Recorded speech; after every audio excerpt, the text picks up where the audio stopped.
ये बड़ी खबर है, जहां सर्च ऑपरेशन में 2 आतंकी ढेर हुए हैं। सोपोर में अभी भी एनकाउंटर जारी है। कल रात से आतंकियों के साथ एनकाउंटर जारी है और मौके पर भारी संख्या में सुरक्षा बल की तैनाती की गई है। सर्च ऑपरेशन चलाया जा रहा है और रात से ही जारी मुठभेड़ में 2 आतंकियों की ढेर होने की भी खबर सामने आई है। बड़ी सफलता हाथ लगी है। फायरिंग की आवाज भी आपको सुनाते हैं।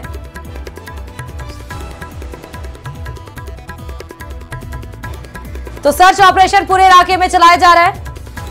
मौके पर भारी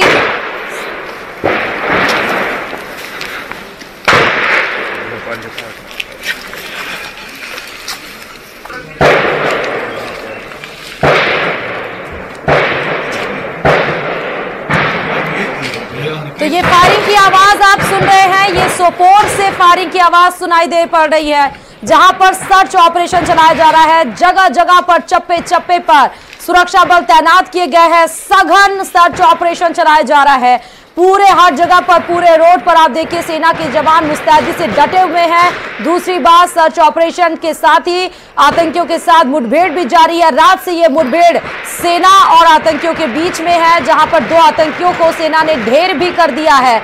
मौके पर भारी संख्या में सुरक्षा बल की तैनाती देखी जा सकती है। जम्मू कश्मीर के सोपोर में फायरिंग की आवाज, ताबड़तोड़ गोलियां जो दागी जा रही है उसकी भी आवाज न्यूज़ 18 राजस्थान ने आपको सुनाई है।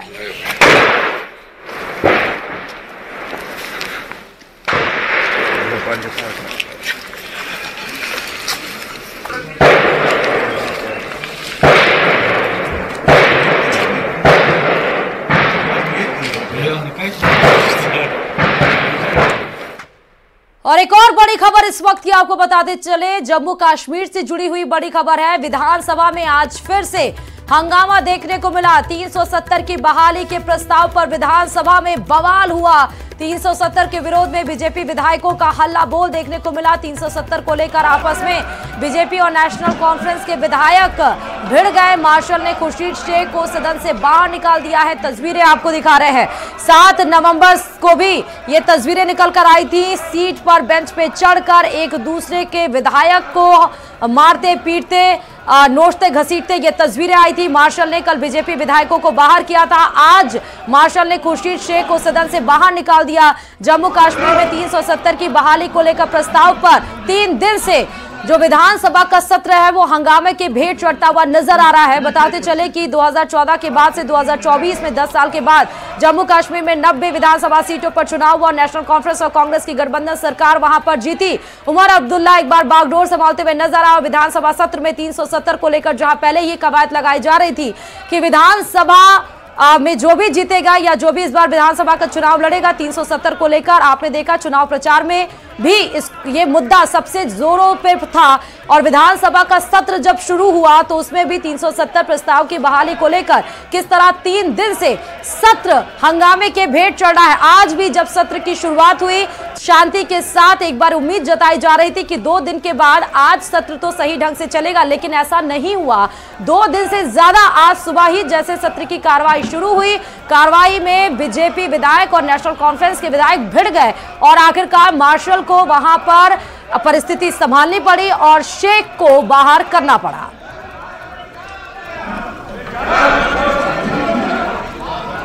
और उधर जम्मू कश्मीर विधानसभा में 370 बहाली के प्रस्ताव पर मुख्यमंत्री उमर अब्दुल्ला ने बयान दिया। उन्होंने कहा, गांदरबल में कहा है कि हमें प्रस्ताव के जरिए संदेश देना है।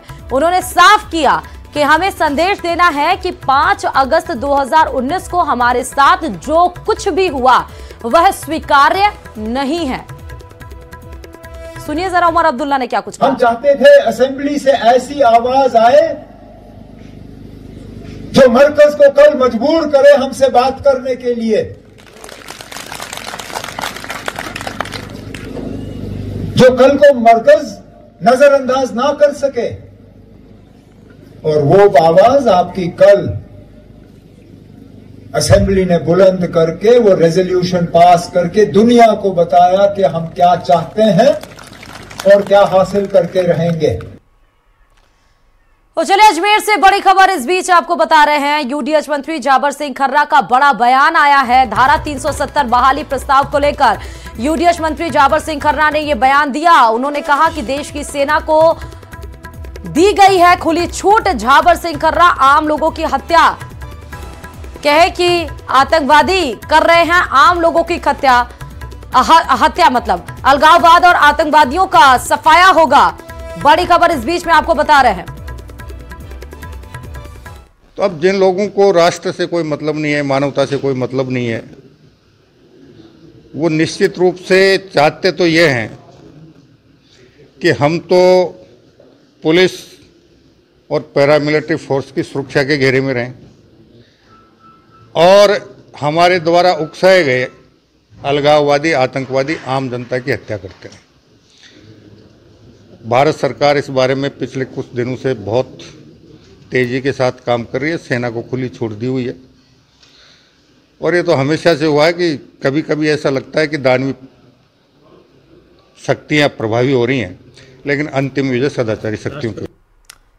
और वहीं 370 की बहाली के प्रस्ताव के मुद्दे पर उत्तर प्रदेश के मुख्यमंत्री योगी आदित्यनाथ ने कांग्रेस और उमर अब्दुल्ला सरकार पर जमकर हमला बोला है। उन्होंने अनुच्छेद 370 पर जम्मू कश्मीर विधानसभा में पास हुए प्रस्ताव की निंदा की और साथ ही कहा कि जम्मू कश्मीर को फिर आतंक में झोंकने की कोशिश की गई है।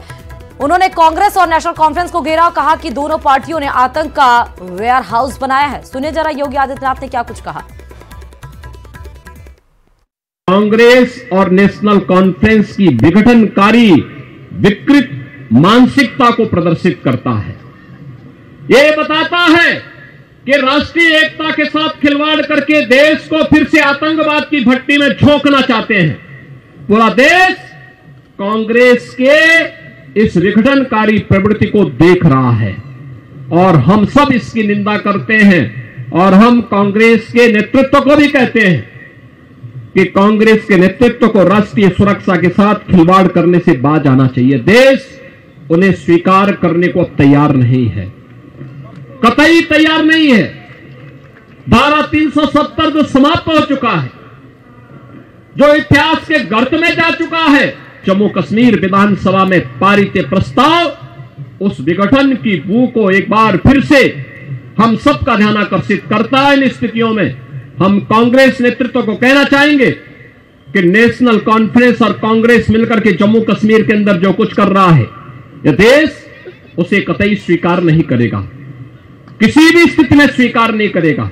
जम्मू कश्मीर विधानसभा से पारित इस प्रस्ताव के खिलाफ स्वयं भी बोले, अन्यथा भारत में कांग्रेस की वही स्थिति हो जाएगी जो जम्मू कश्मीर में धारा 370 और 35A की हो चुकी है।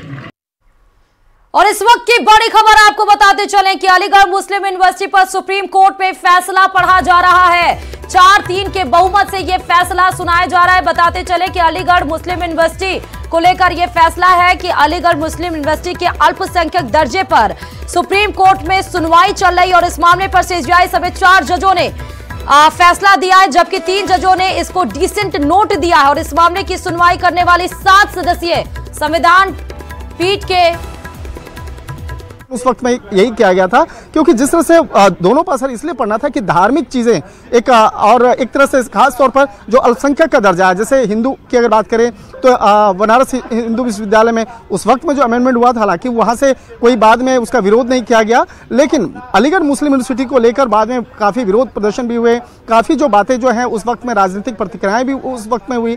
लेकिन जिस तरह से अल्पसंख्यक का दर्जा उसे प्राप्त है, इसके साथ साथ कई अन्य दूसरी जो यूनिवर्सिटी है तो कहीं न कहीं उस पर भी असर पड़ेगा। लेकिन इस मामले पर जो फैसले आने हैं, फैसला आने के बाद ही चीजें स्पष्ट हो पाएंगी। क्या सिर्फ अलीगढ़ मुस्लिम यूनिवर्सिटी से वास्ता पड़ेगा या फर्क जो है दूसरे यूनिवर्सिटी पर भी पड़ेगा जो जिन्हें अल्पसंख्यक का दर्जा प्राप्त है। तो एक तरह से कहा जा सकता है कि थोड़ा सा इंतजार करना पड़ेगा। इस वक्त में चीफ जस्टिस ऑफ इंडिया जो है इस मामले पर फैसला जो है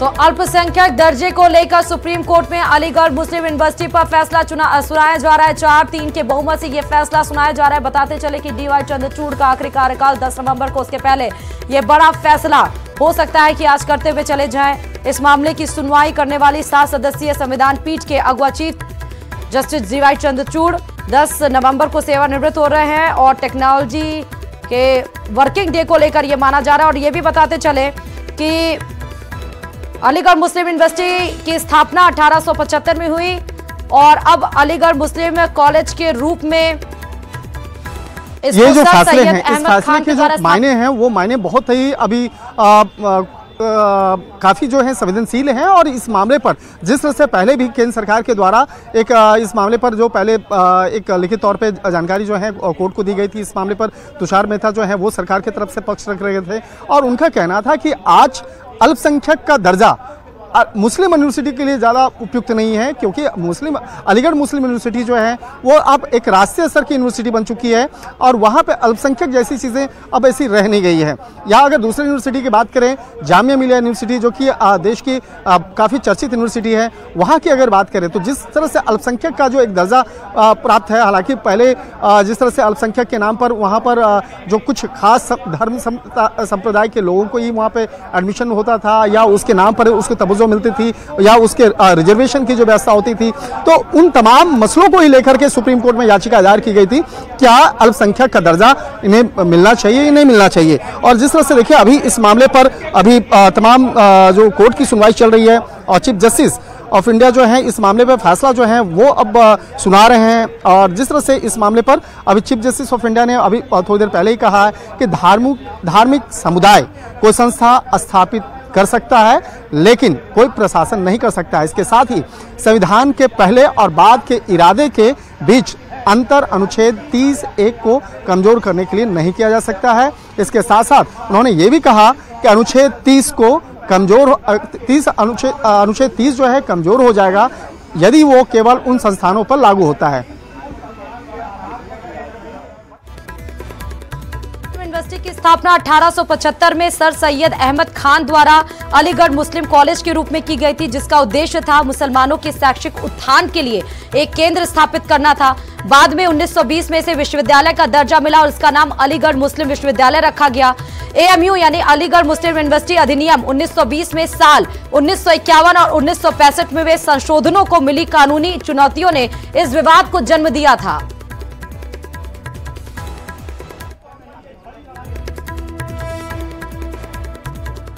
सुप्रीम कोर्ट ने 1967 में कहा कि अलीगढ़ मुस्लिम यूनिवर्सिटी एक सेंट्रल यूनिवर्सिटी है, लिहाजा इसे अल्पसंख्यक संस्थान नहीं माना जा सकता। कोर्ट के फैसले का अहम बिंदु यह था कि इसकी स्थापना एक केंद्रीय अधिनियम के तहत हुई है ताकि इसकी डिग्री की सरकारी मान्यता सुनिश्चित की जा सके। अदालत ने यह भी कहा था कि अधिनियम मुस्लिम अल्पसंख्यकों के प्रयासों का परिणाम तो हो सकता है, लेकिन इसका यह मतलब कतई नहीं है। और बड़ी खबर इस बीच बता रहे अल्पसंख्यक संस्थान का दर्जा मिला है अलीगढ़ मुस्लिम यूनिवर्सिटी को। बड़ी खबर, AMU को अल्पसंख्यक संस्थान का दर्जा मिल गया है। यानी 1967 में जो सुप्रीम कोर्ट ने यह कहा था कि इसको यूनिवर्सिटी बनाया जाए, अल्पसंख्यक नहीं, तो अब ये फैसला आ गया है अलीगढ़ यूनिवर्सिटी को, अलीगढ़ मुस्लिम यूनिवर्सिटी को अल्पसंख्यक का दर्जा, संस्थान का दर्जा मिला है। बड़ी खबर आपको इस वक्त की बता रहे हैं, AMU को अल्पसंख्यक संस्थान का दर्जा प्राप्त हो गया है। फैसला 4-3 बेंच से सुनाया जा रहा है और यह फैसला आ चुका, सुप्रीम कोर्ट का बड़ा फैसला अलीगढ़ मुस्लिम यूनिवर्सिटी को लेकर अल्पसंख्यक संस्थान का दर्जा आखिरकार प्राप्त हो चुका है अलीगढ़ मुस्लिम यूनिवर्सिटी को। जो अल्पसंख्यक का जो दर्जा मिला हुआ था वो अब बरकरार है और निश्चित तौर पे कहा जा सकता है कि एक बड़ी और महत्वपूर्ण खबर कही जा सकती है। जिस तरह से हम लोग चर्चा भी कर रहे थे कि अलीगढ़ मुस्लिम यूनिवर्सिटी को जो दर्जा मिला था अल्पसंख्यक का, वो उस वक्त में मिला था जब देश आज़ाद भी नहीं हुआ। उसके बाद जिस तरह से लगातार अलीगढ़ मुस्लिम यूनिवर्सिटी एक अंतर्राष्ट्रीय स्तर की यूनिवर्सिटी बनी, राष्ट्रीय स्तर पर काफ़ी चर्चा की बनी। और साल 1981 की हम लोग चर्चा कर रहे थे कि जिस तरह से साल 1981 में जो संशोधन हुए, तो उस वक्त में भी इस बात का भी कहा गया था कि अलीगढ़ मुस्लिम यूनिवर्सिटी को जो दर्जा मिला है, उस मामले को भी लेकर काफ़ी विस्तार से चर्चा की गई थी। लेकिन जिस तरह से MU अधिनियम 1920 की अगर बात करें, तो उस वक्त में शिक्षण और आवासीय मुस्लिम यूनिवर्सिटी की जो बात कर रहा था, तो एक तरह से कहा जा सकता है कि अलीगढ़ मुस्लिम यूनिवर्सिटी को लेकर सुप्रीम कोर्ट का एक ये बड़ा फैसला है। जिस तरह से अल्पसंख्यक यूनिवर्सिटी का एक जो दर्जा जो है वो उनको प्राप्त है, तो इसका एक अच्छा खासा असर दूसरी जो अन्य अल्पसंख्यक यूनिवर्सिटी है उसको भी पड़ेगा। उसको भी एक कहा जा सकता है कि उससे संबंधित जो तमाम मसले जो पहले चल रहे थे, चाहे जामिया की बात करें या दूसरे अन्य यूनिवर्सिटी की अगर बात करें, तो उसको भी एक फ़ायदा वहाँ पे होगा।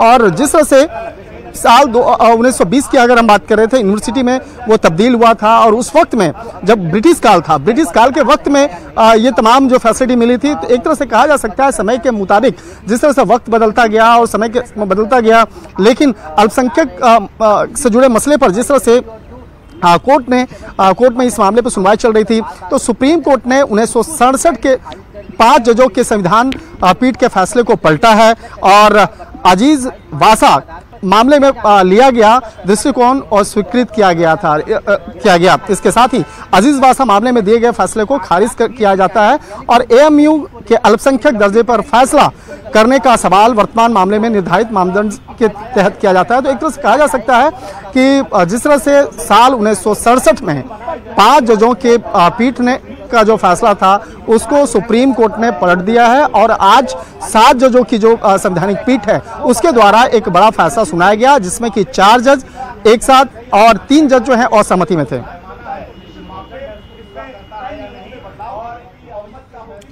तो सुप्रीम कोर्ट का बड़ा फैसला आ गया है। एक तरह से कहीं कहीं कहा जा सकता है कि अलीगढ़ मुस्लिम यूनिवर्सिटी के हक में जाता है, क्योंकि अलीगढ़ मुस्लिम यूनिवर्सिटी की तरफ से जो एक कहा जा रहा था कि भाई उन्हें रियायत मिलनी चाहिए, अल्पसंख्यक का जो दर्जा है उन्हें उनका बरकरार रहना चाहिए। तो एक तरह से कहा जा सकता है कि अलीगढ़ मुस्लिम यूनिवर्सिटी के फेवर में यह मामला जाता हुआ नजर आ रहा है। और इस मामले पर जो तमाम जो फैसले सुनाए गए हैं उसकी जो एक कहा जा सकता है कि जो फैसले की कॉपी है थोड़ी देर में आ जाएगी, तो उसमें यह स्पष्ट हो जाएगा, उसमें देखना कि उसका फायदा किन किन यूनिवर्सिटी को मिल रहा है। और जिस तरह से इतना तो स्पष्ट है कि अगर अलीगढ़ मुस्लिम यूनिवर्सिटी को इसका फायदा मिला है, तो निश्चित तौर पर दूसरी जो अन्य यूनिवर्सिटी हैं जो अल्पसंख्यक हैं उसको भी इसका फायदा मिलेगा। जी,